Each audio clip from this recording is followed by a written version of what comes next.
With Neytiri, Kiri, and Ronald, we're seeing more compelling female characters in the Avatar universe. Could you speak to the way Jim foregrounds strong women in his storytelling?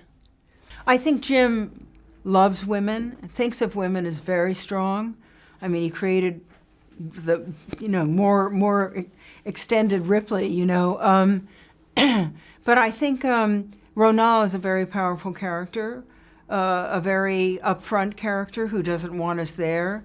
Neytiri is strong because she's so vulnerable and yet does what she needs to do. And I think that he was delighted to add more women characters. He's so good at creating characters. He must somehow have all these other kinds of women in his life. He's very close to his mother and his family, and his family as a father. And I think he put all those different colors in these relationships for real. What training did you undergo to perform the underwater performance capture? And what was that experience like acting underwater? Well, one of the things you noticed when you read the script was that a good 75% of it seemed to be underwater. And luckily, Jim never asks you to do something that he doesn't make sure you can be ready for. So he hired an extraordinary teacher, Kurt Crack, to sort of teach us the elements of free diving, how to hold our breath, how to work underwater so that our faces were relaxed and it looked like our element. And so, it took us a number of months, a year really, to get to the point where we could shoot. And we needed that time. And when I watch the movie, I can see that we are comfortable underwater. It is our element. So Jim's direction worked, Perfect. How would you describe your on-set relationship with Jim at this point, given that you've known each other for so long and have worked together often? It's very playful. We tease each other. And he had this desk on the side that was called Jim's desk, and it was covered with a piece of paper, and it said Jim's desk on it, only his stuff.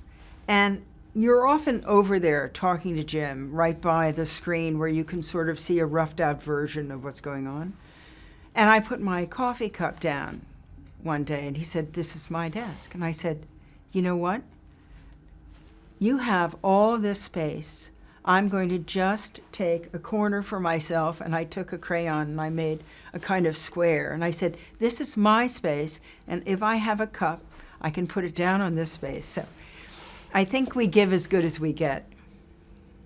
What sets New Zealand, the country, apart from other filmmaking locations? Well, it's such an extraordinarily beautiful country.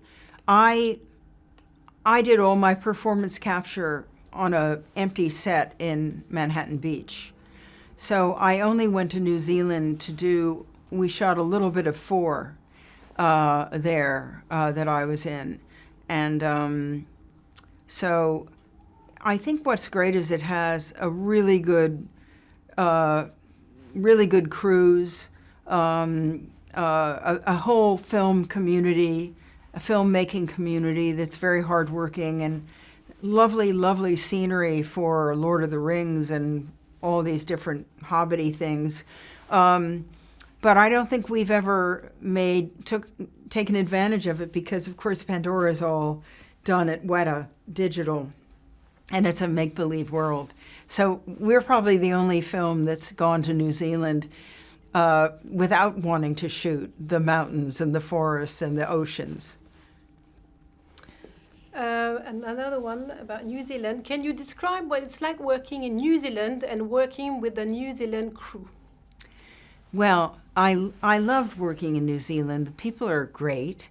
They're very hardy people. They sort of just really do their jobs in sometimes extremely onerous conditions. You know, I met a lot of the stunt guys who played the dwarves and various Lord of the Rings, and they were always having to be flown by helicopter from one mountaintop to another, wearing these huge dwarf suits, you know, and beards and wigs and fake noses and everything.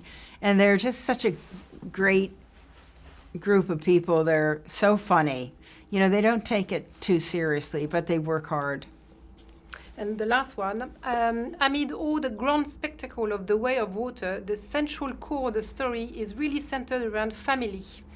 Was that something that resonated with you personally? Well, I think family resonates for everyone, whether you're close to your family or not close to your family.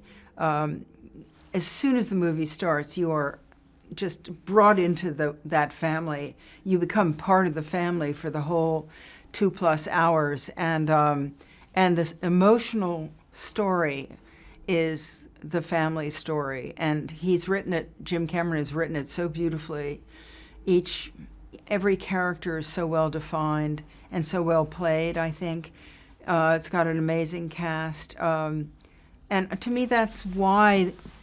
The main reason why the movie works so well. It's also dazzling and seamless in the way it's executed, but you're there because you love this family, and you go with them on these adventures, some of which they don't really want. But I think that you feel for them and you want to root for them.